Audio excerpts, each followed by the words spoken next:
Hey guys, new video here. I want to talk about almost everything I've experienced in Synthesis League and the Nexus and the tiles. This will be a longer video, and on stream, I get asked a whole bunch of questions, so I thought I would consolidate all my thoughts into this video. So it might be a little bit longer, but I'll try to be thorough. I'm gonna assume you have the most basic understanding, that you know what Synthesis League is at least. And perhaps you played it before, perhaps you tested it a little bit after the patch. And I have to say that after the patch 3.6.3, it is entirely an entire rework of the Synthesis League. So all the complaints from Reddit, all the complaints from most of the streamers that you've probably heard, I think that most of those things are alleviated. There's some minor annoyances, quality of life things, bugs in there, but those can be kind of set aside because it is so much more fun, it is so much more rewarding, and the things that you can do now are just really exciting. And I would say if you haven't played it since 3.6.3 came out, you should probably give it another shot. If you don't have any other games to play, because it is on the scale of if they had just released a completely new league, right? It's basically resetting the challenge league, and it has kind of revitalized the game for me. So I'm kind of excited to share my experiences. So let's first talk about what are the tiles, what is Synthesis, and compare it to maps, right? So the map, if you have a Atlas strategy, you're running the same map over and over again, right? And the way that you get these tiles here, this is I'll call this the backpack on the right side, and then the tiles here, this is the Nexus area. The way you get these tiles is in every map, you will see a Zaba, and she will create a portal. If you successfully complete that zone, you will get a tile, and the tile can be random. So for example, if I run a beach map, I will not always get a beach tile set. I can get any tile set. You'll start to learn the names of some of these pretty quickly. So for example, City Park Memory is probably one of the best zones. It is the park layout, albeit a little bit brighter, very medium size, very good pack size. You can look at see, there's another one right here. There's the Wildfire one right here. This is Wildfire. It's essentially an Ashenwoods layout. They take layouts from everywhere in the game, not just maps, because you can see some very popular leveling zones. For example, you can see some of the the Act 4, Act 5 zones are in there. You'll be like, oh, I remember that while I was leveling. So it's great that they pull the variety from everywhere in the game. And although there are tiers to this, right? So I'll go over a tier list of what tiles are my favorite, which ones are technically the best, per se, and which ones are kind of bad, and which ones are really, really bad, and the differences in there. So I'll get to that later. And essentially, because these memories are random and they can have either 2 or 3 stacks, right? And when I refer in this video to stacks, I mean the number that shows up on the tile, whether it's been used or whether it's been or whether it's fresh. So most of the time nowadays, you're going to get a 2 stack. 2 stack is a little bit more common than the 3 stack, and that just means how many uses do you get out of it. And then obviously 3 stacks are better. One stacks, if you see them on the Nexus, just means I've run it a certain number of times, whether it be once or twice, and now I only have one use, and it's I'll call this mode in full decay, right? So when I refer to something as in full decay or a rushed zone, it means that the moment that you hit the memory stabilizer in here and you start the encounter, start the zone, you have very limited time, because the creep will come in different tile sets.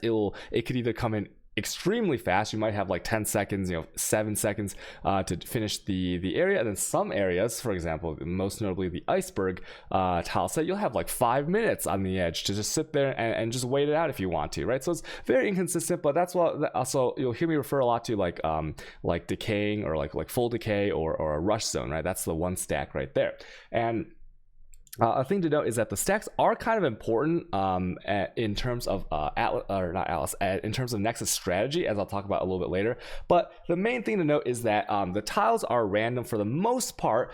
They will be a bigger pack size than the map you are running. So if you are running a Atlas strategy and let's say that you are doing a T16 underground river, or sorry, underground sea, and you're rolling your maps for let's just say like 25 pack size and I don't know 80 something quantity, or if you're corrupting them, let's say on average you have like I don't know 25 to 30 pack size and 100 plus quantity. Well, what I've noticed on these tiles is that they are based off of the tier that you are running. So if you're running a tier 1 map, your pack size, quantity, and the number of affixes on there are going to be much lower on average than a tier 16, which if you look here, 40 pack size, 24, well, that one's pretty bad, but let's say 38, right? 31, 27, 40, 46, and 31, 37, and 35. And I've even seen up to 50. So it goes up pretty high. Now, I wouldn't worry too much because when I was leveling another character, I was doing tier 10 maps, which is 6 tiers lower than the average the average tier of these tiles. I was still getting like some 30s, some 30 pack size and things like that, right? So although on average, if you want to maximize the juice from these tiles, you probably want to do a T16 strategy. I'll just say that straight up. It is a lot better with the caveat that there is a penetration mod here. And let me just show you this real quick. It does get harder because obviously with more affix possibilities on here, when you run a higher tier map, it can spawn more dangerous stuff, like a bunch of added elements.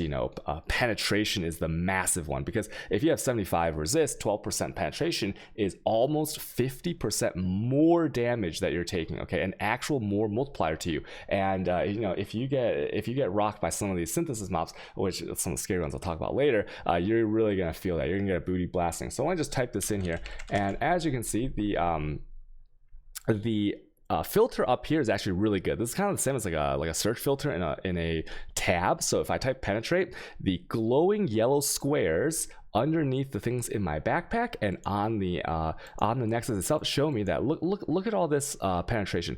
12 pen. It's always 12 pen, by the way, for the T16, right? Like here, there's on the blocks I have. So on my 10 block backpack nodes, I have 3 of them as penetration, right? And that is super scary. So that's just one thing to note, to keep an eye out. This could tie into strategy later, but we'll go over all that as well. Okay, so the tile sets what I'm trying to say is that they get more rewarding and more dangerous as they go up. And whereas if you're doing maps, right, you're always rolling maps the same way, the tiles are a lot more varied. And what do I mean by that? If you run 100 Elder Alleyways, 100 UGS or Underground Seas, you're gonna notice that it feels pretty much the same. Like some you'll feel like there's more monsters, or if you're running Beyond, you get lucky here and there. But sometimes you get like a Beyond roll on the actual map. Some cool stuff there. But the tiles are way more varied, to the point where sometimes, if let's say you get a Wildfire node, right, like which is an Ashen Wood, medium size layout, very heavy monster density, very hard to fail those nodes, whether it's in the map memory itself or on the Nexus.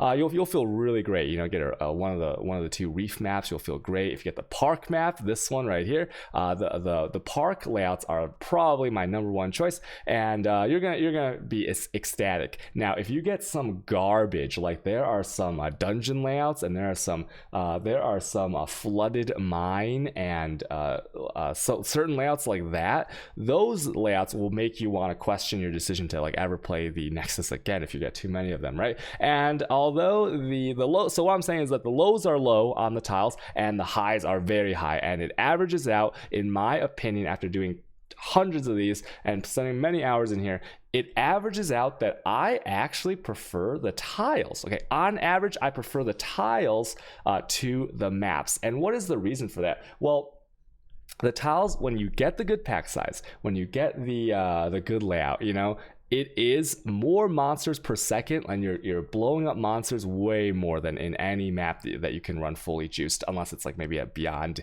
or double Beyond map. But like most people don't do that, right? So it feels good. And also another side note for players is that people probably get bored of doing the same map over and over. You do like the same T16, the same Shaped Atlas, Elder Atlas strategy, league after league after league. You see the same tile set, thousands of times in the league, and you're gonna get a little bit bored. But with this, you get a little bit of spice of life, right? Like I'd say like half the tiles are really good, half the tiles are like mediocre to bad, but you get that variety, and it does shake up the playstyle, and you are, I'd say you're more likely to play more. It's kind of cool, not only to see the tile sets, but the voice acting. Now lore, you know, people probably don't want to hear about lore, right? Who cares about lore? But lore is, it brings a nice little, it ties things together, right? Like you can hear memories from your favorite characters in the game, you know, Duresso, Merveil, these iconic characters. You can get the backstory, you can get like some motivations for different characters. You can gain like insight that makes you like, next time you see that character, or like remember that memory, like, oh man, that's like either really dark, or that was really cool, or that was really sweet.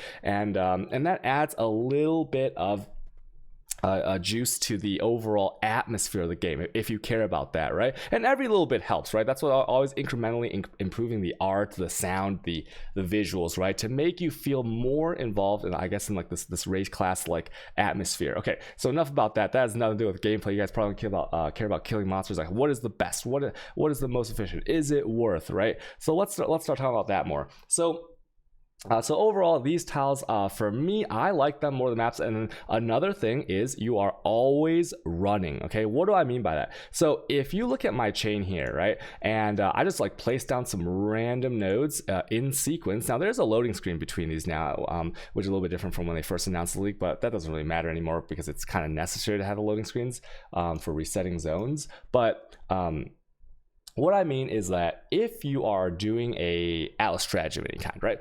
For me, I have to chisel, ouch, and like reroll, corrupt, add sack fragments, add Tempest, pick a map mod from the Zaba table before I run the map. I gotta make sure like all my sextants are there, and it is just a nightmare nowadays. The things you have to do to get really juicy tier 16 maps going at a rate which it feels like, feels like, I won't say like rewarding, but it's just like kind of motions you go through to run maps these days is like very stuttery. And like, for example, you're doing this and you get a trade, then you're like out of the flow. If so many things can happen in this process where you have to go back and forth between your stash tabs, and there's a lot of maintenance is what I'm trying to say in mapping these days, okay, if you are doing a high tier Atlas strategy. But with the Nexus, and I'll explain actually a little more meta, a little more esoteric strats later, you are always running, and that means you're going zone to zone to zone, because I'd say the overall drops of items, because you're not using prophecy, sextants, and stuff like that, is lower. So you're gonna not counting fractured items, which take up a huge amount of inventory space and stash space, you are dropping less items overall than maps, so that's less inventory management. And although it's bad that you're dropping less items, it allows you the ability to just kill monsters. The pack size on average is higher than your average map, so you're just killing monsters all the time. And killing monsters, getting the XP, if all else, these are 83 zones if you want them to be, and you're still getting a ton of XP. And it just feels good to be playing all the time instead of managing. And so what I mean by chaining together these like tiles, you can hop from one to the other, you can go backwards, you can go anywhere you want, go for reward tiles, and there's no worrying about like any of the currency items to roll the zone. So it just feels smooth, right? ARPG, I would hope that most of the time I'm using my character to kill monsters, right? If that's your style of play, which is my style of play. And it really helps you like appreciate and kind of learn about what you enjoy about this game. Okay, like overall Nexus, the reason I'm so jazzed, like so jiggity jazzed about it, is because it gives all players a sense of after the rework, that is, it gives all players a sense of like, you know what, I can play exactly how I want. I can invest, I can min-max as little or as much as I want, and the only person I'll feel behind on is like myself, right? Like if I want to do more, you can do more. You're never like, no matter what you do on the current synthesis or the memory stuff, you never feel like you're really forced to do anything. I'm sure people who watch this video will want to know the strats, right? But you're not ever forced to. You can do anything you want on here, and it's almost just as rewarding as any other thing if you stick to that and find out how you like to play. So that's more of an overview of like why the new changes are so good. So okay, so I spent a lot of time just talking about like the tiles versus the maps, right? Let's talk about the actual tiles and their orientations for a second. Like I said, this is gonna be a long ass video because there's so much to talk about. Now, the after the patch, they made it so that three noders, which I'll call three nodes, are basically things with three connectors, okay? Like this one right here, like this one right here, right? And like, you know, like this tile right here. And four noders are the four noders are just the four junctions here, right? And it is the most rare, but like very versatile piece, very good piece to have. You kind of need to have like one or two of these at least sometimes if you want to set up certain strategies, which once again I'll talk about in a bit. And then the two noders are the most common. They did finally change it so that the split between elbows, which are these bent pieces here in different orientations, and the straightaway two pieces are an even split, right? And so overall, from before the patch, the new pieces feel really good. You feel like you always have a good balance of like these travel nodes that can go kind of anywhere. Like obviously there's RNG where sometimes you won't get a four noder in like 10 tiles. Sometimes you get too many nodes that actually are biased towards one direction. For example, if I want to go into this quadrant, let's just call this the northeast quadrant here, and I have and I only have like pieces like, let's just say like you see this one, like imagine this one but flipped around. If I only have like these pieces or pieces going like that way into the northwest quadrant, right? Or like straightaway pieces that way, then you know you're gonna be kind of out of luck until you get some more pieces, but that's okay because you can always hunt after other rewards and do other strategies. So there's a little bit of RNG, but I've never had the RNG so bad that I'm actually like frustrated by the tile allocation. So they did a really good job after the patch of giving you the tiles you need for most cases to do something with your tiles in the ones in the backpack, okay? Now, you might think that you actually want like mostly like four tiles, right? But that's actually not the case. Like I said, only like one or two is like enough. Obviously, if you have more of the travel, it makes it a lot easier. But the reason is you see how these reward zones are spawning in, right? You see these? Like these are, I guess I would consider these like adjacent because they can interact with each other within one tile. Like these two are adjacent. Now, what you'll notice if you played a lot is that reward zones very often spawn at like close to each other. So you see here, you see right here, you see right here, you see right here, right here. This is actually a 3 adjacent, right? This is a 3 adjacent. Well, this is actually a 3 adjacent here, double 3 adjacent, and then like 2 here. And so when you realize this, the 4 node, the placement of these tiles, you cannot like put if there's any kind of adjacency, I don't know if that's a word, when you're traveling around and meandering through these reward zones, because you don't always want to do every reward zone. Sometimes you want to focus farm, sometimes you want to set up a strategy, and the 4 node actually won't be able to place when you're using the travel nodes with certain things blocking, right? And that happens a lot. Now they did change it so that you don't actually get blocked when you're placing nodes. The way that these memories spawn is that a new one has a possibility to spawn, right? If this number right here, the 19 maximum reward zones is not full, when you complete a memory in the map. So like if I build out, let me just like place some here so you can see. Like if I built out something like I'll just do this, right? And I'll do like, what else can I do? Like this. Okay, so let's say I built this out and I wanted to go from my Nexus into here to like hit 1, 2, 3, 4, 5, 6 nodes here.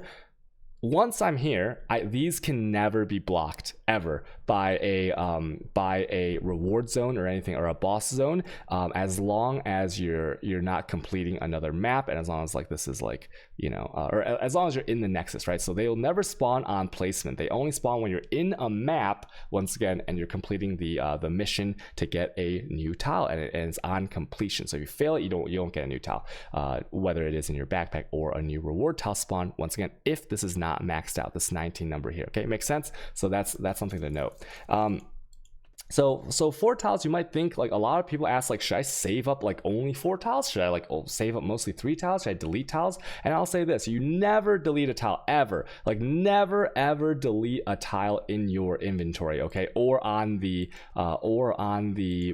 Nexus itself, because they are going to be used for travel, and we'll talk about travel a whole bunch in a second here. So once you've gotten these, don't worry too much about like trying to focus farm a certain piece, because that's going to be impossible. That's going to waste a lot of time. And the way that a new player, okay, or a casual player, however you're looking at it, you should view every single tile as a travel tile, and it's half a map, right? So at the very least, every tile is half a map's value. Some of them can be an entire map's value because they are huge, right? Like the Moon Temple map is sometimes enormous. There's a certain dungeon layout that's absolutely massive. And you remember, if you got 3 stack, 3 usage, then multiple times that. And and if anything else, you're getting monsters, right? So view every tile as travel and view every tile as just like half a map, right? If I'm going to put a quantity on it, I can't really because there's so much variance. But let's just say every tile is at least half of a juiced map, at least. And so when you realize that and you're doing your like T16s, then it feels really good, right? Okay. So knowing that is like kind of the value that you assign to each, let's talk a little bit about now as movement, because I mentioned like a few seconds ago, you know, you gotta view every single tile as travel. And movement and travel, I'll use these terms interchangeably. What are the travel rules? Okay, so they changed this. So right now you can move any tile as long as you are at a memory modifier. Okay. So what does that mean? So memory or stabilizers, I'm sorry, let me just go to my Nexus real quick so that you can see what I mean. So stabilizers are right here. Now this one doesn't have an icon, a clickable. The reason being is I already have one here, okay? But these pylons, I'll call them, in the maps, as long as you can click on one of these, you can move any tile from either your backpack or any tile free on the Nexus. It doesn't matter if it's connected. Like I could, if this was open, right, I could literally move like this one to here, this one to here, this one to here, any of the ones that connect properly and aren't blocked to here. And the way you do that is you will click on the memory modifier here, and you'll click on it, and then this will pop up and you will see green squares. In fact, let me just show you here. I don't really need this this tile, right? So what I'm going to do is I'm going to just kill some monsters here. Let me just go ahead and clear. What's this? Okay, you know what, I'm okay with this. Yeah, full decay. Okay, let's just fail the zone. Okay, so you see this is a memory stabilizer right here, and this way I can't place here because this is my Nexus. You can't delete your Nexus, but let me show you how you move right here. So this zone is fully decayed. So let's say that this is any zone. It could be like here, it could actually be a reward zone, it can be your Nexus. You click on the stabilizer, and now look, the movement is indicated by this. And there is a bug where sometimes these green squares won't show up, so just be vigilant on that. The green squares will show up most of the time, but if it does not, definitely like still keep an eye out for other nodes that you could use, because I've had a bug where it doesn't highlight the ones that are placeable if they're like connected somewhere else. Okay, that's just a very small note. To see that these aren't always all the possibilities, especially if you have a ton of nodes elsewhere. So placement is you have to click the stabilizer to move it, okay? And it has to have the correct opening. So as you can see, all these highlights have the correct northwest connector to the Nexus right here, and then you can even put it for your backpack. So if I wanted to, let me just show you what I mean. I can just place this down. You see that? It's 2 clicks. You click on the stabilizer, you click on whatever zone you want, and you place it down. And then you can also pick it back up and put it back in your backpack. And the way you do that is you don't have to be connected to the stabilizer to pick up and put into your backpack. Watch. I click it once, and you see that silhouette right there. I can place it back. It's free. It doesn't destroy the tile. It doesn't consume 1 stack. Now the only thing to know about moving to backpack is if I have a zone that has memory modifiers. Memory modifiers are these icons right here. When you hit these, you place the light blue text on this tile and all adjacents. If I were to move this piece to my backpack, right now I can't because you have to have a free slot. It's 10 maximum. But if I were to move this to the backpack, it would lose all those modifiers. It wouldn't lose the deep blue text, like those like 10 like map affixes, or like wouldn't lose like pack size or like item quantity or anything. well, it would if it like had a modifier, but I'll talk about that in a second. So it will lose the light blue text is what I'm trying to say. Okay, so be careful of that. But you probably won't be moving these to backpack anyways, because this is like part of a strategy I'll talk about in a second. So that is how you move them. And so remember, just click on stabilizer, and I did that one for my backpack. But let's say I want to move this one. Okay, you see how this one has memory mods on it that I added? This is a big misconception. You can actually move tiles that have memory modifiers on them, and it will not delete. Let me just prove it to you right here. Okay, this is a big misconception that people get a little bit worried about. See, it kept the mods that I added. You remember, you just cannot move to backpack and then place, but you can move any of this, right? So did that make sense right there? And I could have moved this one. It doesn't matter about the connections or anything. As long as it's not blocked and it has a path, you can move that. So this opens up travel, and this is why I spent so much time talking about like how this memory modifier thing works, because now you can essentially use any piece as travel, right? It's very important to note, because if you think about it, with two nodes, like let's say I take this node and I take like this node, right? Like you see this one, how this can like go here. With these two nodes, they both have 3 uses, which means that with 2 nodes, I can travel 1, 2, 3, 4, wait, 1, 2, 3, 4, 5, 6. I can travel 6 tiles with 2 nodes. Isn't that crazy? And do you see how most of the distant memories, like let's just take like this one and like this one and this one, most distant memories will not take, if it's a straight, if it's you're beelining it for it, it will not take more than 6 tiles. It might take 7 or 8 if you're meandering a little bit more, if you have some blockages, right? Of course. But what does that mean? That means technically I could get from here to here with, well, not 6 because this one would block right here, but like around 6 or 7 tiles I can get here. But really, is it really 6 or 7 tiles if you're moving all the way around and using all of your available tiles, right, to find the good pieces? And it's not actually that many tiles, right? It's usages of the tile. So it could be a third of the tile. It could be, each movement could be a third of a tile, half of a tile. So when you realize this, you realize that you don't actually need to put down like a billion pieces, like you see on some people's Nexuses. You can just use the tiles you have, because remember, when you get to the end and at every junction, there'll be a memory stabilizer. It will tell you what pieces can be used at that node at that time with the green box highlighting, right? So you don't even have to think about it too much, and you can use this to set up kind of cool cool movements where you leapfrog and you use the same pieces twice. So this is really cool, okay? Because let's say that I was using okay, let me just show you real quick here. Okay, so if I do where is it?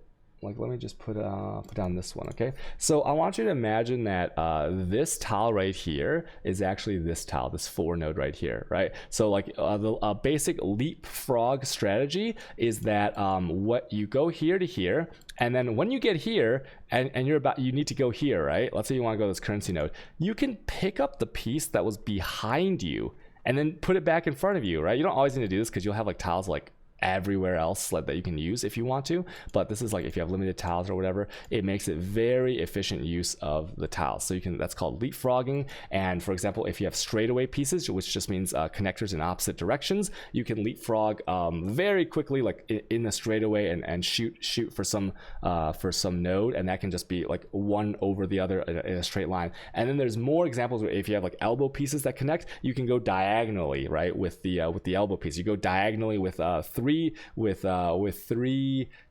noders, right? Because like the way they connect. So you can like move in most directions with just 2 pieces if you want to, right? Won't always be the case, but it opens up a lot of possibilities. So I would say, like, if you're ever doing something like this where you choose a node that seems really juicy to you that you want to go to, definitely maybe don't even plan it. Maybe just like go to the end of the node and then see what's available and then use the nodes that way. Okay, so that's like basic movement rules. And another thing about the movement is, remember, every tile is travel node. I can't stress this enough. Even the reward node. So a lot of people just do this. They'll go for a reward node and it's done, and these pieces are stuck here and they'll go back to Nexus and go somewhere else. I would highly recommend that every reward node that you go to, you see that as a landing, like a base, right? So because this only has one, there's this interaction that happens where if you complete a reward tile, the reward tile does not decay actually, okay, unless you enter another zone and then like walk away a little bit. So, and the reason the last reward island does not decay is because you might want to teleport back there. If you're dumping your contents of your inventory, you essentially get unlimited inventory space because you can always portal back and forth as many times as you want. Every time you portal, you are resetting the 5-minute zone timer, right? So I think most zones in the game are like 15 minutes, but these are 5 minutes. And rightfully so, because people can open up a ton of zones, probably server stress reasons. So let me explain this a little bit further. So let's say I go here and it's fully decayed, right? But I can still teleport back here, and this is once again the case for most of the tiles. You don't have to go and do something else once you've depleted your reward zone. You can use the reward zone to piggyback, right, as a landing, as like a home base, to then go somewhere else, right? And if you have open, like, and if there's any blockages from the tiles that you got there before, you can just put them back into your backpack if you have the space. So think about it like this. This is more so true for further away memories, because if they cluster and you're just like rezoning and shearing down the nodes over and over to get to them, it's going to take longer. So let me give you an example. It's like kind of far away. So let's say you wanted these three, and you started here, you killed the boss, and then now you're at this bridge, right? So what you should always look for after completing a reward island is there any noteworthy or fun tiles that I enjoy that I can try to get to right now? Because after reward zone, you'll click on the memory modifier. It'll tell you exactly what pieces you can place, or you might already have one if it's not full decayed. And then you can go from here, right? It would be 1, 2, 3, or only 2 if you already have one here when you first traveled here.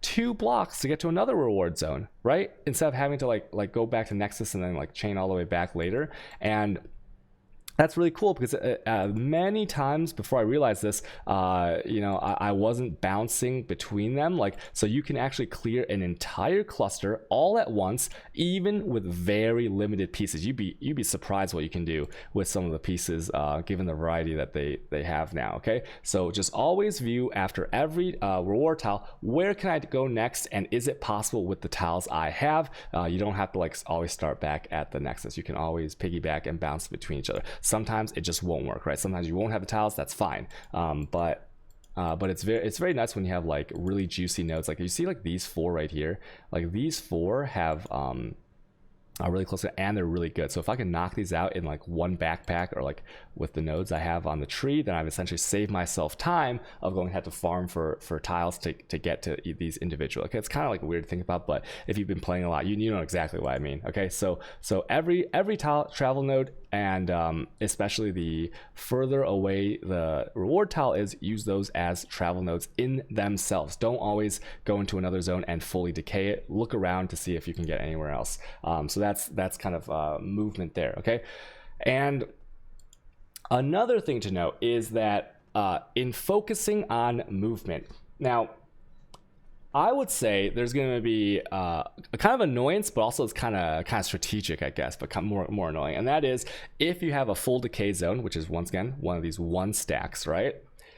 If your 1 stack that you're traveling through is crucial to getting to the next reward zone, or like the next piece, let's just say like I want to go to this armor thing, right? And I need, you see how I have to go through 2 full decays to get there? That means I could fail this, and I could fail this. At any of these points I could fail, and that would mean I need to place down either one or yeah, you need to place down like 1 more tile to try to run it again to get past. So there's a lot of situations where you, in terms of movement, you'll have to prioritize, do I want to kill monsters in this zone, right? And look around a little bit, kill monsters, or do I want to get to the next zone? And I would say definitely prioritize getting to the next zone, because the travel is way more important than any monsters that you could have killed in there, even if it has juicy modifiers on there, right? So obviously kill monsters on the way there, but in terms of travel, always do this. So when you enter a zone, do a mental check. Is it in full decay? And if it is, meaning that if you click, they actually added a different icon now where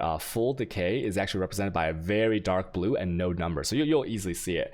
But if it is full decay, take note of where the exit is. I know this is like very basic, but like it's a good check. So you enter a node, you always put your hotkey, right? And you see, is it full decay and where's the next travel node? Because sometimes these are crucial. And if I lose this one, I have a ton more I can replace it with. But sometimes if you're doing the strat where you're trying to bounce and use tiles, reward tiles as travel, you actually won't, you won't really, you might not have a replacement node if you fail. So make sure you look at where orientation is for the exit, and then just go straight there, kill monsters on the way, and do not really focus on the other packs, right? I've learned this as a tough lesson a few times, right? And because if you fail travel nodes, it's awful, right? It's almost as bad as failing memory nodes. Well, maybe like a third or half as bad. So definitely try that. And then so the thing I always do is I always like have my hotkey ready to go, and I'm always checking like where I am and if it's full decay. Another thing is that if it is not in full decay, meaning that if you click it and it doesn't turn,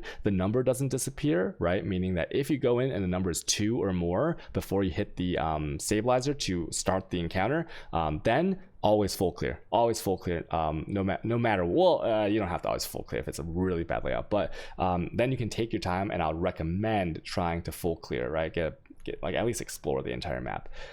So that's kind of about travel. And now let's talk about the basic strategies and the kind of in-depth stuff. Man, this video is already 35 minutes long. I haven't even gotten to strats. It feels kind of bad. So in my last video, I talked about Ram Ranch, and this is my terminology for a five tile total, all in adjacency to each other, right? And so I call this the ranch, the Ram Ranch. And what the thing that the Ram refers to, once again, is this plus sign, cross, whatever you want to call it. And the reason you need this shape right here, 1, 2, 3, 4, 5, is because adjacent counts as northeast, northwest, southwest, southeast from the node that's in the middle, okay? And so what happens is if you set one of these up, which you always should, they don't necessarily have to be connected, but that would require way more tiles. And you hit a memory modifier. Memory modifiers grant these like global mods on here, which is the light blue text, and you can stack it up to 5 times maximum, at which point the icon here, the number will change, and you'll know that it's full, and you can run it as normal.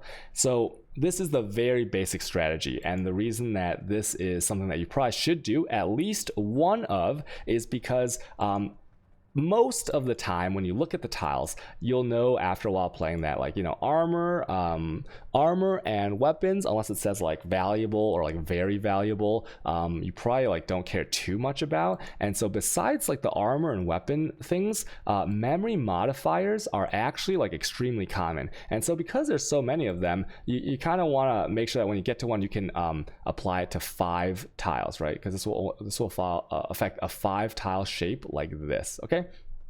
And so the general strategy is you will build this up to 5 stacks of the light blue text, and then you can run them. You can use them as travel and run them. Another thing you can do is you can use them to, you can actually move them to amplifiers. Now, I'm going to talk about amplifiers a little bit. Amplifiers are good, but they are not good to the point where you should like spend so much time trying to travel and set up like every 5 stack node onto those modifiers, with maybe a couple exceptions. There's this one amplifier where if you put a tile on it and it is completely surrounded by adjacent memories, meaning 4 tiles around it, it will triple the global mod. So there's like this like 25% chance to drop a quality currency memory modifier that's kind of rare, that will drop you like a couple hundred GCPs, chisels, and engineers orbs per like 5 tile, like actually a couple hundred of each. It is ridiculous. And if you triple that value, right, from 25 to 75, and there's also a small 5% chance, so like 30% or 35% tripled, you know, obviously you're gonna get like 600 GCPs or something out of those nodes. So like that one might be worth paying attention to if you find that one, but you know, it's like rare, right? So and again, if you put something on here, you can't take it off, and it only applies to that tile. Okay, there are certain tiles that will apply things to adjacent tiles, but those are also more rare. So basically, don't try too hard to move every memory that you've fully juiced, which means 5 stack of memory modifiers, onto a yellow tile. It is not necessary. Now XP is fine, sure, but the time that you could have spent, like this one's easy, right? So you see these two, because when I get here, like when I go from here to here, I can put this one right here and I can leapfrog over to hit these two. But some of these other ones, like you see how like these are good, right? 60 pack size, you definitely notice, but like I'm not gonna like path over here just to like move these here, you know, like because like maybe if it was like these were like good reward nodes and I was over here anyways, I might try to make 1 or 2, but you don't worry too much about memory amplifiers. If you don't do them ever,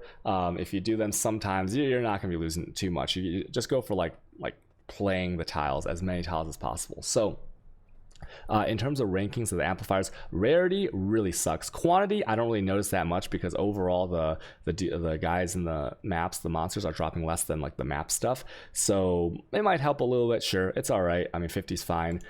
Pack size is the most noticeable one. So right here, 60 is pretty big. You will definitely notice the amount of monsters that it adds to those tiles, and there's like some more rare ones that you'll get. You can decide if you want to run those. For example, the one I mentioned with the adjacent tiles, the one that adds uses, right? So if you add like 2 or 3 uses to a really juicy tile with like a beyond or something that's fully juiced, that could be nice. But yeah, for the most part, it's just like a tiny added bonus that sometimes you won't know, and especially on the last tile, on a decaying tile. So if you have like a 1 stack, right, and you move it over, you're not basically gonna get nothing out of it, because it's gonna close so fast. So that's a Ramran strategy. More min-maxing would be to move it onto yellow tiles, just as a recap. And then let's talk about a little bit more detailed. So as you can see in my inventory, I have more 4-noders, right? Sometimes you have like 2, 3. And you can set up multiple Ram Ranches. This is like next level glowy brain, but it's also very time consuming, and I don't like it, because I've found that running tiles is better than planning. So imagine I set up another Ram Ranch. Let's see if I can do it right now. 1, there's that piece, there's that piece. I need this piece, and then I need this piece right here. Let's see, do I have one of these pieces? Oh, right, well, okay, and like one more piece right here. Okay, so just imagine that I had, wait, I do have it. Look at this. Okay, so you see this? I just set up another Ram Ranch right here. Obviously, I would have to replace this piece right here because it's full decay to travel there. But if I set up 2, there are pros and cons. Now, the pros, what are they? With 2 Ram Ranches set up, when you hit memory modifiers, you can choose which one you place it on. So if you want to put good memory modifiers, like the div cards, the currencies, the 25% quality currency one, and like all these like juicy ones, you can focus the good ones onto your good Ram Ranch, and then you can focus the bad ones onto your like whatever Ram Ranch, right? Now it's kind of weird, because now you're like not doing the fully stacked for twice as long. That's the downside. Another downside is the blockages, right? So now I have blocked 2 cardinal directions, okay? And this is bad because this applies to tile that you choose. You can choose any tile on the map. And adjacent, you can't really move your Ram Ranches until they are 5 stacked, right? So that means if there is, from what I've seen, reward zones spawn very randomly. So if reward spawns like here, if it spawns in this quadrant, you just can't get there very easily, and that sucks, having to wait for the memory modifiers, right? And the more you wait, the more you can run into a bug where you get completely blocked off. This is extremely rare. It hasn't happened to me, but it has happened to people on Reddit, where an entire area, worst case scenario, is a 4 block, which is actually a 5 block, because of the middle node, gets completely annihilated from your Nexus, and you can't get to that area ever again until Grinding Gear patches it. Okay, very dangerous. And so I kind of want to have freedom of movement, and so I don't do 2 Ram Ranches, although you could. And then even more min-maxing on that is that, like, so the way that I place this is that these 2 pieces right here, whether they're 2 or 3 nodes, I always use 1 usage just to place, because I go here, I use 1, I go here, I use 1 to open the zone, and then when you place these down, you don't go into these zones. So these are always fresh, like full stacks, and so I lose 2 charges, right, on my full stack of Ram Ranch. You could build scaffolding or replace as you go backwards to have full stacks on all of these if you want to. I do not think that's worth it, but if you're like kind of anal about that kind of stuff, you totally can. You can even search for, like, you can put some really juicy ones. I have two beyonds right here, right? I have beyonds on there's beyonds on other tiles. You can like put some beyonds here if you want. I mean, if you have like these and then once again pair it with the amplifier, right? So there's a lot of levels to these stuff. The basic level is have at least one ram ranch. That's what I recommend. The more you block off your quadrants, the worse you're off. Trust me on that. And because there are tiers to the reward islands, for example, I have never seen like 2 divination card islands spawn at once. I've never seen like 2 bestiary ones. I have seen like 2 of the currency ones. I have seen multiple of the jewelry ones, but that's not valuable. Well, it is valuable because you get header, but I've never seen like the really juicy tile spawn 2 of them. So what does that mean? If you block off 2 quadrants with your ram ranch like this, and one of them spawns like in a place where you just can't get to very easily or don't want to get to because it would take so much travel planning and you're just like not playing the game very long, that node is essentially completely blocked off until you do 10 memory modifiers, right? So that's a long time where your juicy node is not being run. Because think about it, if you do the juiciest nodes, right, div cards, map room, bestiary, abyss, breach items, to some extent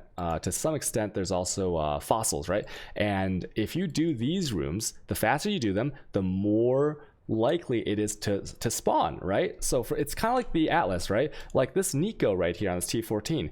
If I never do this map to complete my Nico, right, then I've wasted it, and it's not gonna like spawn like 2 of them. But if I do it right now, I do it as fast as possible. Every map I run, given that I kill the boss, has like, what is it, like a 20% chance to spawn another like master somewhere close to that tier, and it could be a Nico, right? So I use that analogy. So like right now, if I were playing and I was like streaming right now, I'd be going for like this. I'd be going for like the juicy nodes, right? And just so I can clear them and have a possibility of getting another one faster. So that's another reason for this, okay? And another overall strategy is, this is something I've seen on like a lot of other streams and a lot of people doing, is I've seen, okay, let me remove this so it doesn't look so messy, okay? So if you look at my Nexus right now, okay, given that I have my place tiles right here, that's it. These are my place tiles right here. You can see some people's Nexuses with like sprawling connections of like I don't know, just a crap load of tiles everywhere, right? And that's fine. That's actually fine, but you run into issues with that, okay? Because the less you have cluttered around here of your tiles, the closer rewards can spawn to your Nexus. And a lot of time they'll, like, if I didn't have all this, a lot of time, if this wasn't also full on rewards, they'll spawn right next to you. Like it can't spawn connected, but like you can spawn reward nodes 1 tile travel away. Like you can spawn one here, spawn one right here, I could spawn one right here, and it's happened to me a lot of times. And if you keep your Nexus clean, which is what I recommend, right? 1 ram ranch and then like whatever else, then you obviously if something spawns very close, it's less planning, less travel, faster to get there, faster to get another one of those nodes, right? It's more rewarding because you spend less time planning and more time going after that reward island. So that's one thing to know. And then also, like, you know, the people I see that have like 30 tiles placed down, like what the hell, your things are going to spawn distant. And there, once again, there's also the bug possibility increases, because if you let's say you block off like this half with like a bunch of crap over here, and then like all your 19 rewards start spawning over here, right? Mine are very spread out right now, but you imagine I take like these and I move them like into this half, like the chance of you bugging something out or causing a 3 adjacent stack, for example, right here, okay? So let's say I didn't have this right here, or like this right here, right? Like this node is kind of a nightmare to get to right now. If something like spawned right here, you know, you'd have to clear out memories before getting to the ones behind it, and that is much more likely to happen, and you will need much more planning, much more specific piece sequences to get there, as opposed to keeping things clean, okay? So that's what I'll say. And then a lot of time people will rebuttal with, well, if you have more tiles on the thing, you have more travel nodes, right? Because like every tile is a travel node, and so if I place down like 20 right here, I could have 20 pieces of travel. And like, yeah, that's true, but like every piece is like, you can still only do one thing at a time. You can either do a map to fill up pieces, or you can run tiles. So like I don't think that's a good argument, because you're still always running tiles and you have more freedom of movement if you don't do that. So this is just something I've kind of decided in my many hours of playing, that I prefer the freedom and the flexibility and the like, the more, I guess, it just feels better to do it this way. Okay, like the more things you add and the more strategies you implement, the more min-max, the the less you're actually playing the game. Okay, what are some other strategies? So I've talked about amplifiers, I talked about Ram Ranch, and I've talked about like the travel nodes. Other strats to do when you're running this is, like, if you want to save time and you're like a fast person, always make sure that if you have a reward zone connector, right? Zones are present for 5 minutes. Okay, so this is important because a lot of times you don't have to fully clear the tile, right? You can just clear in the opposite like direction of where the connector is to your next zone. So if I'm traveling here, like this node, I would clear, like, imagine my mouse is my character, right? I would clear like this way, and I'll try to end here so that I don't have to backtrack. Because think about it, if I full clear it like this way, I'm done and I can go here. But if I clear it like this, if I go like up top to this node and then I have to enter here and do this, I have to like come back and then I have to clear some more when I come back, and it's like, it's kind of waste time, but it's also like you might not even remember it, right? So that's a very small thing. And then let's talk about the timers. So when you go into a zone in here, right, you will see 5 minutes time. This says instant stay open for 8 to 15, but that's not actually true. That's like other nodes. It's actually 5 minutes. So a strategy is that if you play a fast character, okay, and you really try to run through these as fast as you can, you are essentially saving tiles. Because let's say that I want to go, let me just place down a node here so I can connect this, okay, right here. Okay, so let's say I'm starting at this Nexus and I want to run to this armor node, and then I want to run to this wetlands node, okay? And given that this is like 2 stacks, so it's not full decay. Imagine these aren't full decay. So if I ran from the Nexus to here, okay, I would have 5 minutes when I enter this, 5 minutes when I enter this, 5 minutes when I enter this, and then I would have 5 minutes to clear this. Obviously, you would complete this, and now I want to get to this wetlands. If you are super slow, okay, and it took you 5 minutes upon from like doing these 2 nodes to get back here, okay, I know it's like not that long, but you'd be surprised how slow some builds can go, or how much items you pick up, how much you're going back and forth in the Nexus doing trades. If you take more than 5 minutes here, this one will be gone. Once again, imagine this is like a 3 stack or something, and that means you will, when you go back into here, it will not save the zone, and you'll have to use another charge to allow you to progress this way. Okay, does that make sense? Like, the faster you go, the more you can backtrack and save a tile. So whereas a slow person will have lost a big travel node, this is a 4-noder by the way, it was huge, a fast speedy boy, you know, someone who's focusing really on getting it done, will have saved that node, and they can go over here using the exact same tile that they used to get over this direction. And this can actually stack a lot. You'd be like it happens a lot where, like, if you go from here to, like, let's say over here, and it's a huge chain, and you get over here, because you were so fast, all your zones are saved. Like, you might have like a couple minutes on each zone, and you can actually just like teleport back to the Nexus and then like run back through here, saving 2 tiles, okay? Or like you can sometimes go backwards. You know, you can use the tiles for that much more time to as a landing base. Now,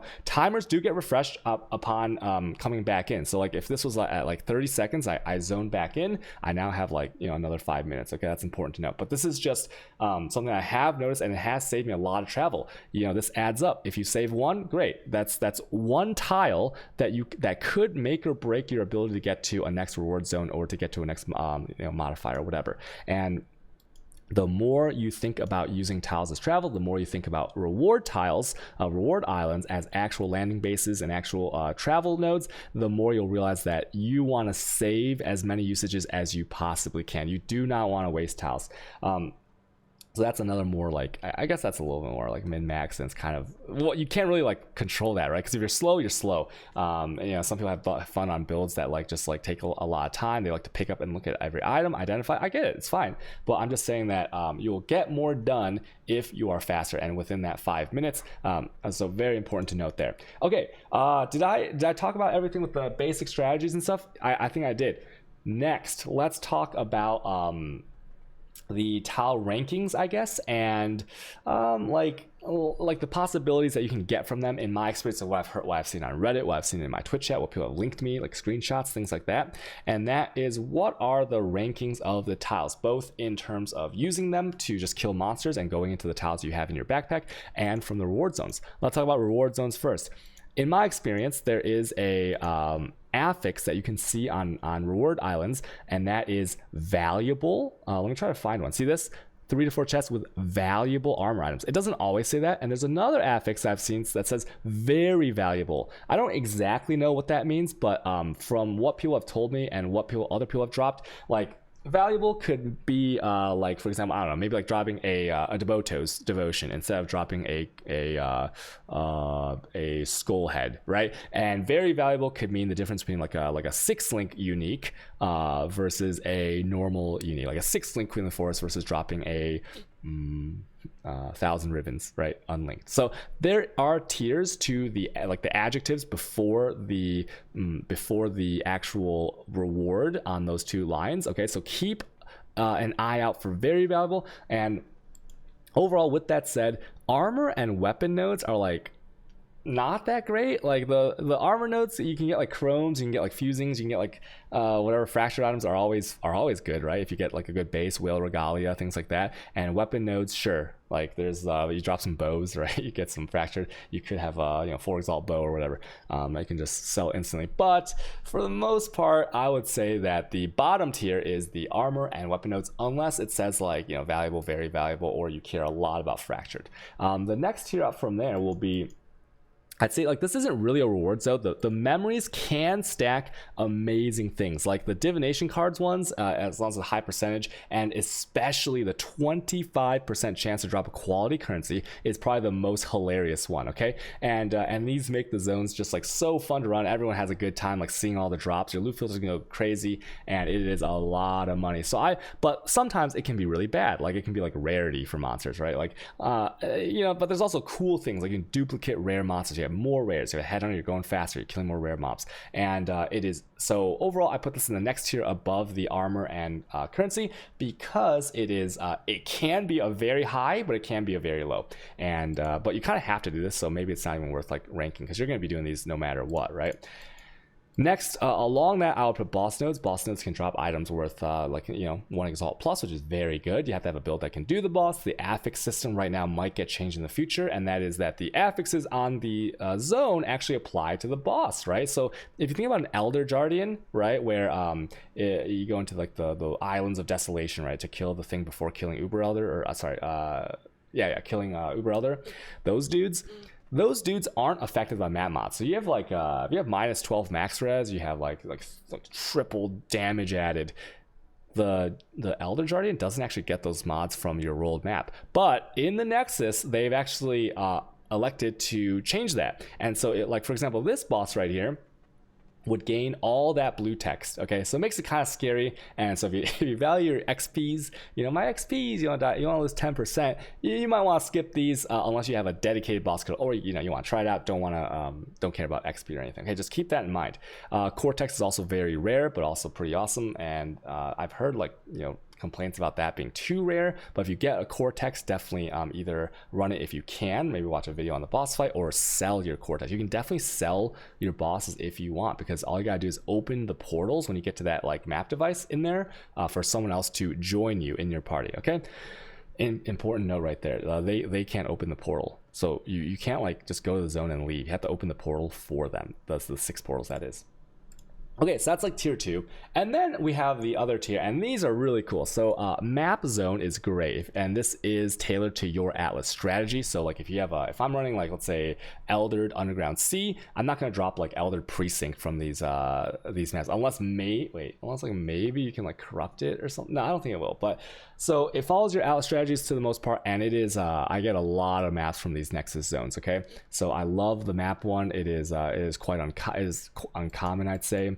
Another one is the currency node is actually a little bit more common than the map node. The currency nodes are on average not too special. You know, sometimes I get like 3C value, sometimes I get 20C value. It just varies, but it is always nice because like if you imagine Delve and going for a currency node in Delve, it's exciting. And so I'll definitely do these when you can. Now, one of my other favorites, and you might be wondering like, wait, is this a normal chest, a synthesized chest? Because before the patch, these dropped nothing. Synthesized chest is complete garbage, but now they are PogChamp, because if you get to one of these chest nodes, and always do this because they can, once again, they drop maps. Okay, they drop a lot of maps. Sometimes I've gotten like 5 T16s from one chest before, and it's like kind of like a smorgasbord. Think of it like kind of like a museum of artifacts, but like not that level in the incursion temple, right? Just a smorgasbord of different items, and you get the maps. You get 4 elder maps at least 80C, and it is very common to get those T16 maps from here and other currencies and stuff. So amazing node right here. The gem node is also, I would say, on kind of a similar rarity to these two, and the gem node is pretty good. Now I don't show a lot of gems on my filter, so I don't really see the benefit too much in this one, but it can drop like level 4 in power, it can drop level 4 in lane, it can drop all kinds of like crazy corrupted gems, and at minimum it will give you a ton of quality gems, whale gems, like corrupted gems and stuff like that, and you can sell those for GCPs at a vendor if you so choose. So not a bad, it has very highs and it has a good baseline of rewards if you value GCPs. Essences are also pretty good. You can actually get, what's the biggest one? Deafening. You can get Deafening from here. You can get the Hysterias, Insanities, Deliriums, etc. You can get the corrupted essences, and on average, from running these a lot, I can tell you that they drop a lot of essences. Like maybe you might get like 12 to 20 or something if my memory holds up. So, and some of those Deafenings sell for like 15C plus, so 10C plus. So it's great. Another one, Divination. This is very exciting. This week I've got a Nurse from here. Obviously, you can get a Doctor, a Fiend, a Mirror card from here if you're very lucky. And so, if you enjoy a Diviner's Strongbox, which everyone does, you will enjoy this node. I would say the Diviner's node is very exciting. It's just one of the downsides is like it's usually only like 1 to 2 or 2 to 3, I think, synthesized chests. So whereas like this one you get a big buffet of like up to 8 chests, this one's only like 2 or 3, but still. Divination cards are very valuable and very fun to open, but it is rare. So definitely if you see this one, do it. This one right here, this one can drop both the affixes of the beasts on rare items, as well as giving you the beast's unique items. So this is also very good. I would definitely do this whenever you see it, because you can get a Pharaoh's Fur, which is probably the most expensive item that you can get in there. I'll obviously like Aspect of Spider Jewelry. It could also be very valuable, but it's a random roll, right? So way more RNG. I've seen people get Pharaoh's Fur. I myself got a Kretchiani's chest piece, the crab armor. So pretty nice, very fun. Who doesn't love bestiary now?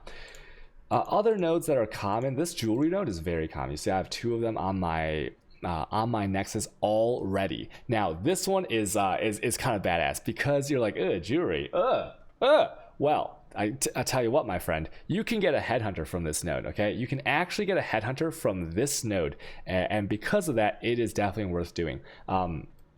And obviously, if you pick up jewelry, why not, right? Another thing to note about this is like it does drop like white leather belts if you want chance, if you're into chancing. So that's also added bonus. So pretty fun note. I always look forward to this one.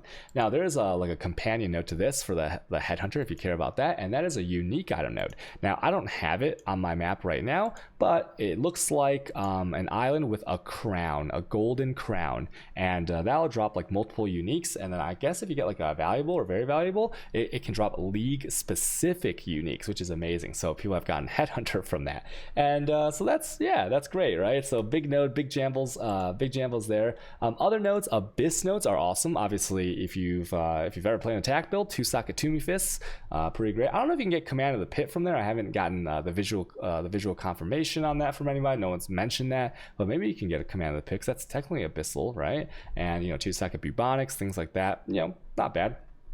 Another node is a Breach node. Breach node has very high returns because you get a right color Skin of the Loyal, you get some green dream action, you get some you can get pure stones. I've only gotten enriched and the other one, I think, but you can get pure stones from that. And pure stones, obviously, they are more rare than last league and not as exciting because they got nerfed in terms of XP and pack size, but you can sell it. And breach items are good, and the pure stones are just an added bonus on there if you want some XPs, want some funds, right? So breach node is fantastic. What other nodes are there that, now that I'm thinking about it, is there any other nodes that are kind of exciting here? Oh, Harbinger. There's a Harbinger node too, and Harbinger is very exciting because it can drop full, like, not just fragments of pieces, but it can drop you the Beachhead, which, like, I've sold multiple for, like, I think it's like 50C plus, and it could drop you full items like the Tempest Binding, is that what's called? The splittering fractured spinner or something. I don't know what they're called, but it can drop you the full item, not just the splinters and the Beachhead. And of course, Harbinger orbs are very expensive.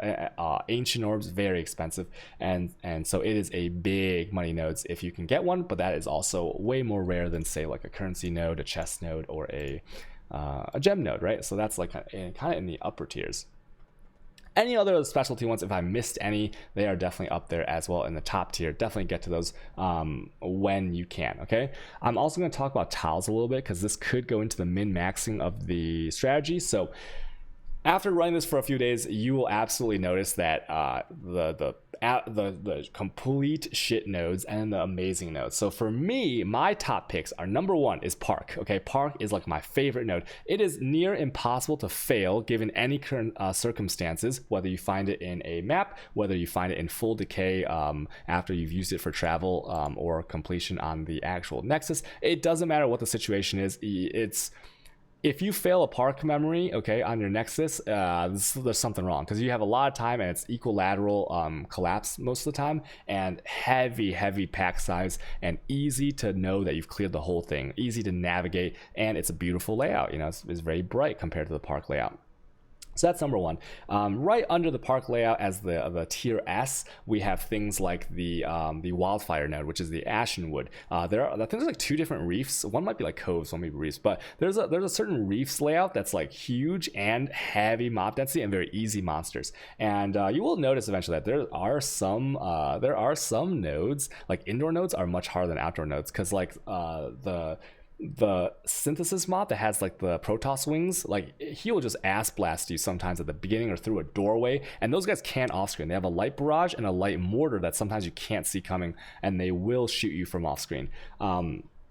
And this is given, like, you don't deal with the nonsense of them spawning right next to the memory modifier. So right below is like Reef, Ashenwood. Toxic Sewer is actually a really good indoor one. The big ones like Moon Temple, and there's like a certain dungeon / cells hybrid that is massive, and just the size alone makes it pretty cool. These are good. What else is good? I guess like the Bog, the Volcano, what's more like a caldera than a volcano, what else is there? There's like all the open ones are pretty good. The Springs one I really like, albeit it's a little bit smaller. Like there's some small ones like the Beach and the Dark Forest. Dark Forest is really nice, and these are my top picks for those. And the reason I mentioned is like, if you're gonna do a Ram Ranch, right, which you should at least do one, of course, you might want to put, like, there's some people I'm sure out there that want to save the really good tiles, right, the layouts that they love. Like, imagine having 5 parks right here, right? I have 2 right here. I could have used 2, but imagine like 5 parks in your Ram Ranch, and so you run 5 parks, let's say like 10 to 15 times, right? And pretty fun, right? That's the next level min-maxing, but that's gonna take you a long ass time. So but I thought I'd mention it because if you put like flooded, let's say like flooded mines layout, or like a temple, one of the temple layouts, and in those two, if you if you have a decay, meaning a 1 stack here, and you touch the modifier, you have no time to do anything. That creep's going to come in faster than like the speed of light, and you're going to lose out on 80 to 90% of your monsters, and possibly fail to travel if you're using it for that. So that's another thing to note. So most of the indoor ones are kind of stressful, and this is more so because like you can use the mini map to see where the decay is, sure, but there's still this optical thing where like the indoor ones that have walls, if the creep is on top of the wall and it's not the dark blue creep on the very edges, indicating the boundaries, the creep on the wall, because this is an isometric game, right? A creep on the wall, like in front of your character here, you don't know if the ground in front of that wall is creeped. It looks like the ground in front is creeped, and it could look like the doorway is creeped, making you hesitate to like go there and slow you down, and then you can get cut off elsewhere. So the indoor maps have so many things like kind of stressful about them, which you don't have to deal with on the outdoor ones, right? And then also another note is that the indoor will almost always be many times greater of decay than the outdoor ones. For example, I mentioned at the beginning of this video, Iceberg. You can sit in there on full decay for like, I don't know, like 10 years, okay? But if you get like the flooded caverns, you're gonna get wrecked instantly sometimes, right? You can get like blue walled right when you hit that memory modifier, right? Oh, another one's Mesa. Mesa is a really good layout. Okay, I forgot to mention that. That just comes to mind. And of course, Beach, but Beach is sometimes really small. Okay, that is my tile rankings. You can use it as you may. That what might influence your decisions, right? Because if you know something has a massive layout, and it's a 3 stack, that might influence what you want to use for your RAM ranch. Okay, so I don't think it matters too much. I think playing tiles per hour is the absolute like best thing you can do. And so I'll over really quickly is I have to say, I can't stress this enough, playing a tile, like if you're some casual and you just place and go, let's say that my Nexus was clear, I didn't have these 4 pieces here. If I took every single piece from my backpack and literally placed it down, ran it, placed it down, ran it, stacked it ran it however many stacks, and then decayed it, didn't travel to a single node, didn't do a single RAM match, didn't do a single memory modifier, didn't do anything except for place and go. It's like ouch and go for maps, right? Place, run, place, run. If I did all 10, it'd still be awesome, right? So don't worry too much. And I'll talk a little bit about being paralyzed by the pathing, because I think this is a big strategy. And if you just did that, you would still get gains, and it would still be a massive amount of XP. You'd actually probably be getting more XP per hour than anything that anyone else is doing with a min-maxed or an optimal strategy, right? And let me just say this. I'll give you some data just so you know. Most of your time and most of your drops are not going to come from these reward nodes unless they're like some fatties or you get lucky, right? Because like these have 2 or 3 stacks overall, right? The consistent monies will drop from the tiles, and that means maps. Okay, so an Elder map right now, if you were to sell it, it's about 20C. Let's say if you're selling in bulk, maybe even up to 25C, depending on if it's a meta map. If you're the only one that has that map, it can go for even more. But let's just be conservative and say it's 20C for an Elder map. Yesterday in one stream, I got over 30 T16 maps from either memory nodes inside the map or from the Nexus, mostly from the Nexus though. 30 maps just from the tiles, and that means that that's, let's say, 600C minimum, right? And you know that this is a realized return. Like, how some things you have to wait to sell. Like, for example, let's say you have a Watcher's Eye and you search and there's only one other one. It's up for like 20 exalts, so it's pretty good. And then yours, you list for like 19 exalts. You are not guaranteed to sell that even within like the next, 5, 6, 7 days, right? You're not guaranteed to sell that, even though it could be valuable. Whereas maps, if you've been playing T16 strategy for a while, you'll get the feel of like they will go fast if you want them to. And so because of this, you can just run tiles, and it is so important to be just running, right? It's so important not to be so paralyzed as to like plan. So maybe I'll just talk to this. This is more of an advanced strat. So I noticed over the last few days that after the patch, I was like sitting here and just not playing. Okay, so I would sit here sometimes with my stream. Obviously I'm streaming, so maybe I'm like conversating a little bit too much as well. But if you find yourself sometimes sitting for a few minutes, 4, 3, 4, 5 minutes, like looking for pathing, right? Like I want to go here, right? And how do I get there? Okay, I can go like this. Okay, I can go here. Okay, what about, wait, but what if I can save a node here? Do I have a straightaway? Okay, I have a straightaway. Do I have this elbow piece? Oh man, I don't look, I'm just like, this is role play by the way. Oh man, I don't have this elbow piece. Wait, where's the elbow piece? Wait, I have one here. Oh, I have one right here. Oh my, okay, there it is. Okay, so now I'm gonna put this right here, and then so let's see. Then I'll go here, and then I'll go here. Wait, but then like, what can I plan over here? But then like, do I want to use my 4 node, right? And this isn't always as easy as this. Okay, you'll know what I mean, right? So you're just like sitting here for minutes, like planning, and you're just like, ah. So now, this is like super advanced, but also super pepe, guys. Like I might be dumb for doing this, but if I ever have a non-zero amount of travel tiles, right? So here I have 1, 2, 3, 4, 5, 6, 7, 8, 9, and then 9 plus 10. I have 19 travel nodes. But if I have anything more than like 4, let's say 4 travel nodes anywhere, what I'll do when I see a node that I might be interested in, right? I will just place and go. Okay, what do I mean by that? That means like, let's say I want to go like things that aren't like blocked. So for example, if I wanted to get to this node right here, because it's adjacent blocked here, here, and here kind of with the pathings, right? This would be hard to get to without a tiny bit of planning. Not hard, just like it would take more time than say going directly from Nexus to say here or here, where like these are my travel nodes already, so it's completely unblocked, right?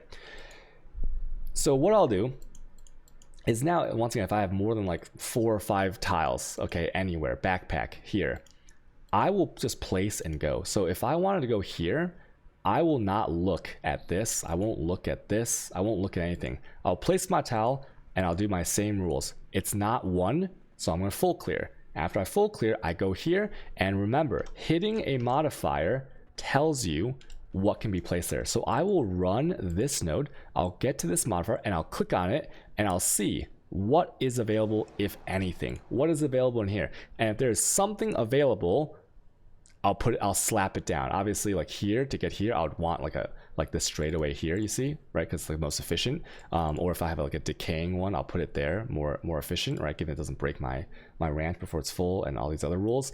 And I will just click on a modifier, see what's available, and go. And then this node, once again, I go in here, I don't plan, right? If I want to go here, I don't plan. This is 3, so it's a full clear. I go in, I full clear. I click on the memory modifier, stabilizer over here. I look at what's available here. I throw it down. That doesn't need to be this one because that's a 4 node. But like, I click on this, boom, I'm here.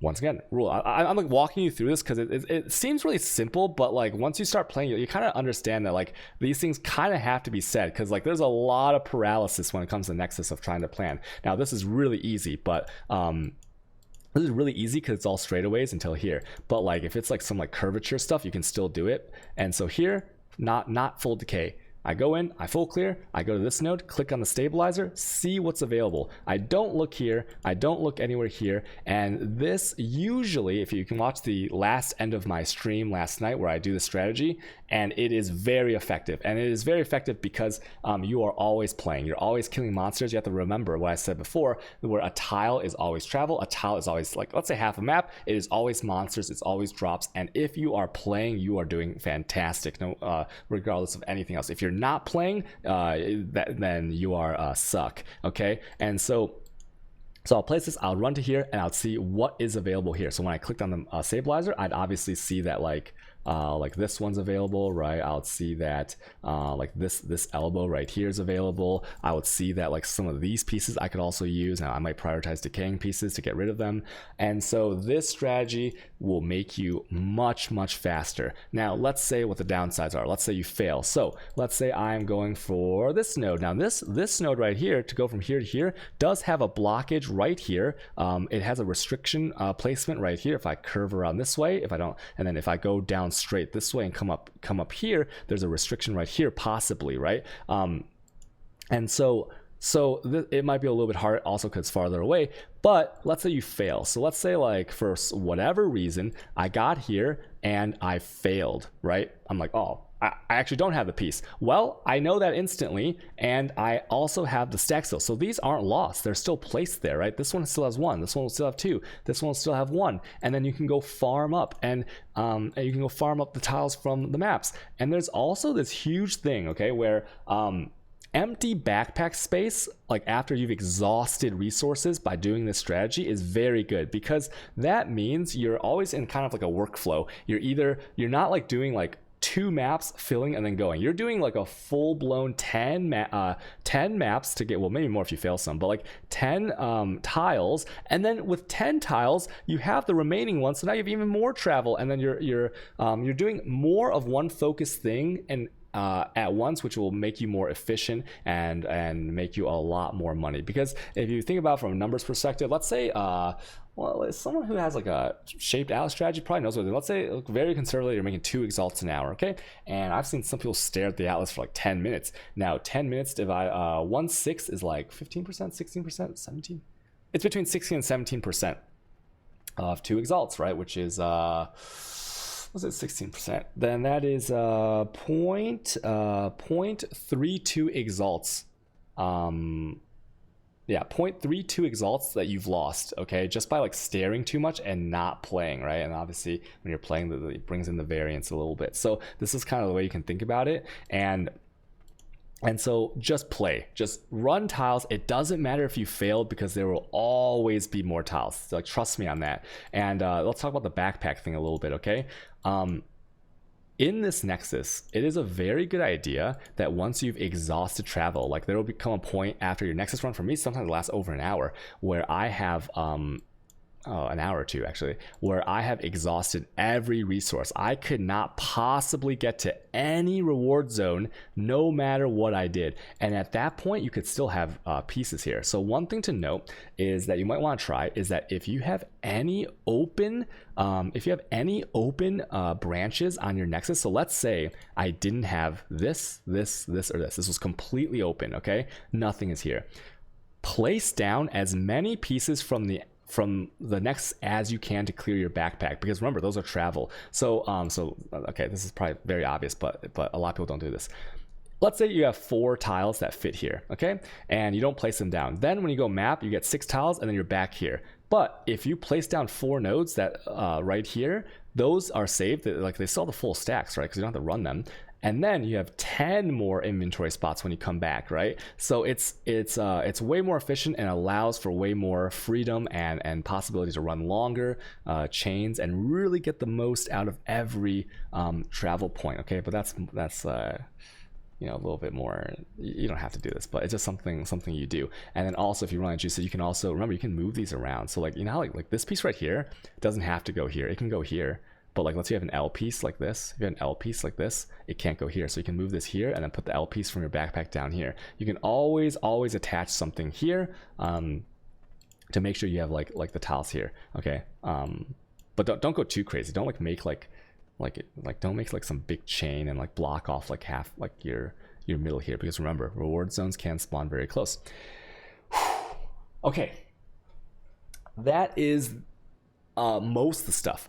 Now I was going to talk about speed clear, because speed clear is pretty good in terms of movement, and runny, if you're really thinking about playing Nexus, you really enjoy it, I would highly recommend that you do a Queen of the Forest runny boy, okay? Leap slam, shield charge, lightning warp, charge dash, all these things are not as effective as running in here, okay? It is the variance in the tile sets will make it a nightmare sometimes for you to use these, okay? Now obviously I run to the blue because I'm sometimes too fast, right? But the other skills are, especially if you play on predictive, the desync, it is not as much suited unless you're in an open lab. That's one thing I'll say there, and because a lot of people ask me like, hey, what's a good build for this? Like, it's so rewarding, I want to do this all day. What is a good build for this? And like, maps don't matter, because your build, you choose a map that's good for your build, but in the Nexus you can't because of the variety of the tiles. And so make sure that just be prepared to have some frustration if you have a movement skill that's not running around, right? So Queen of the Forest build is really good, you know, Alchemist, Quicksilver, Flask of Adrenaline. Phasing is very good for doorways, things like that. And let's talk about things that are dangerous in here. Okay, I've already talked about penetration. Penetration 12%, same with the Delve node, is quite frequent on the tier 16 tiles, the level 83 tiles.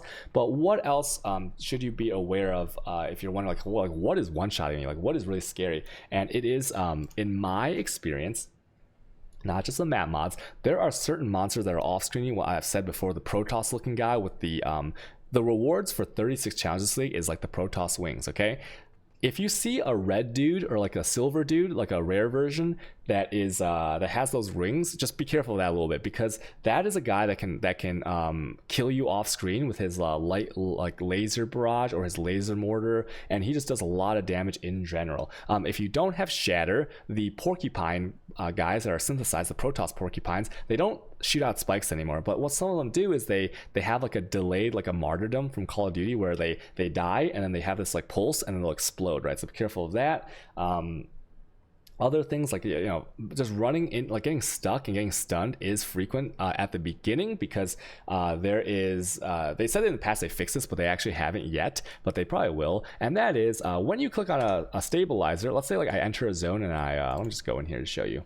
Okay, there are a lot of instances where, like, see, not here, but you will see a crap ton of monsters here. They are just waiting for you. And there's even instances where an animate guardian can go through here and attack you. There are instances where the obelisks, the little spires, can come kill you in here if you don't even click on this. Another thing, if a strongbox spawns right here and you touch it, the strongbox will not open when you touch it, but like if you don't click on this, but once you click on this, the strongbox will actually open after you click on this, so it'll like do its like detonation. It's really scary and can lock you in. Okay, so the entrances here, if you see monsters, very scary. Get ready to do some stuff. So what I do is, like, here's my thing, right? Before I click on this, I will pop my Quicksilver, I'll pop my Diamond, and then I'll pop both my defenses right here. So that's my sequence before I ever hit this. And I also flame dash once, so I have my Arcane Surge, and so that's what I have to do to like prepare, because they are so dangerous and some of them hit so hard, and if you get stunned, it's gonna be a bad time, right? So stuns are kind of scary in there, and the synthesized monsters can hit pretty hard. Now another thing is that in the blue, monsters can still attack you, so things can come through the blue to hit you. Okay, the blue doesn't like delete the monsters. You'll see this a lot as like the kind of like a less phased blue like clears them out, but they can still attack you sometimes, so be very careful of that. And other than that, that's pretty much the dangerous stuff, besides like any of the other map stuff like the volatiles, the lightning mirages, things like that.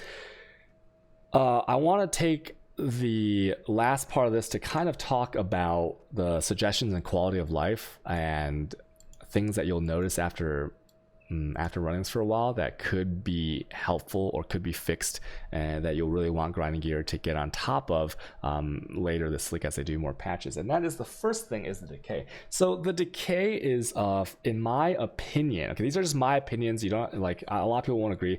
I think that the decay is fine, right? The rewards in the synthesis are so good and so fun that I am okay with losing a memory here and there. I'm okay with getting blocked off. I'm okay with, getting choosing the wrong direction, and if I choose the wrong direction one time, I'm okay with getting cut off. I like, it's deserved, because the rewards make me okay with dealing with that, even as frustrating as it might be when it happens to me. What I don't enjoy is how the variance of that decay is complete garbage, right? So if I'm in a toxic sewer, which is really a really fantastic, in one of the few fantastic indoor maps, tile sets, I don't like how one tile set, okay, of the exact same tier and the exact same layout will decay in 6 seconds and block me off, and another tile set will decay in 30 seconds. There's no consistency even across similar tile sets, and there are also the things where the blobs of decay,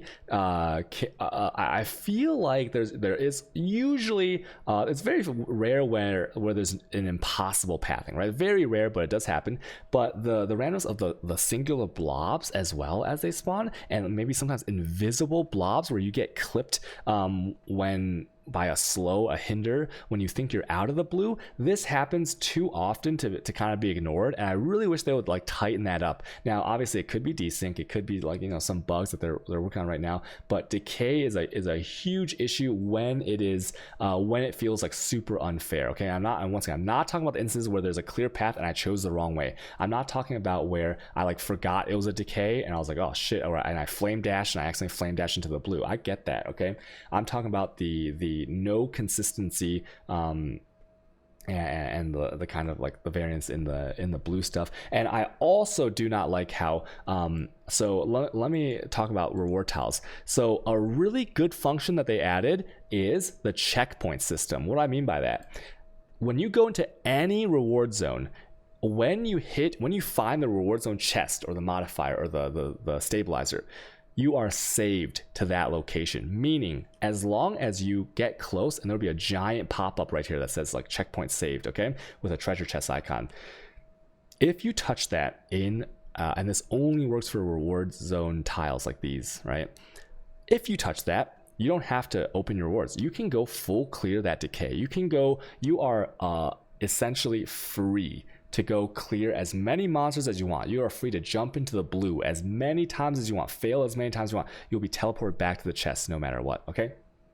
And then, so this makes it so that although this is a one stack, a full decay, a rush zone, I feel so rewarded that I can, as long as I have done my job of finding the rewards, I can go kill the monsters that I feel like I like deserve them, kind of. That's a weird word because that's like seems like entitled. I feel like those are my monsters. That's my zone, and I am fighting the clock. I'm fighting the decay to kill as many monsters before I get kicked back to the reward zone, right? So the checkpoint system is so awesome, right? Especially if you have a dense map. So what this means is instead of losing most of it on a decayed zone on a regular tile, as long as I find the reward zone relatively early, I will actually be able to clear, let's say 80% of the map, 80% of the tile, 90% of the tile sometimes if it's more open, okay? And that's awesome. In regular tiles, you cannot do that. So this one and this one, you see how there's this full decay? I call these rush zones because when you click on the node in here, when you enter, you are completely rushed. And when I go, okay, so imagine the mouse is my character, right? I know I need to go across directly like this, southwest. I know that I rush southwest and I find the memory node, right? What happens? If I click on the memory stabilizer, the entire decay, it speeds up decay. So the decay will instantly close in. I'll lose 90% of the tile. All those monsters are gone. And if it is a memory modified zone with the light blue text here, I have no chance of getting those rewards because it's the last stack. Okay, fine. Maybe that's intended. But I feel like the checkpoint system that is on the tiles, like that is on the reward tiles, should actually be on these as well, on regular tile decay, meaning that if my character goes from right here and it goes southwest and it finds the memory stabilizer, by moving really close to the memory stabilizer to make sure you get it, but not clicking on it, you should be checkpointed to that memory modifier. And then that way you can go around and clear up. You're fighting the decay, right? It's essentially like a test of your character. Now I can go and I can full clear as much as I want. And if I fail, if I get killed or whatever, I teleport back to this node and I can continue on. I feel like I have earned the monsters in there instead of losing 90%. So that's just a little thing that I would suggest. And is there anything else that's annoying? Not really. Everything else is pretty good. I love the league. If you haven't tried the league, try the league. Okay, that's the video. I probably missed a bunch of stuff, but I tried to include everything. This is an hour-and-a-half video, by the way. But if you made it this far, hey, now hopefully you learned a little bit more. If I missed anything, you can put it in the comments. You know, once again, these videos that I make are one takes. I don't have any scripts. I don't like plan anything. I just talk about what comes to mind, and so I probably missed a lot of things. I apologize for that, but you can ask me on stream if there's anything I missed in here. And yeah, I stream on Twitch every day, so you can come ask me there. Okay, thank you for watching my video. Bye guys, bye.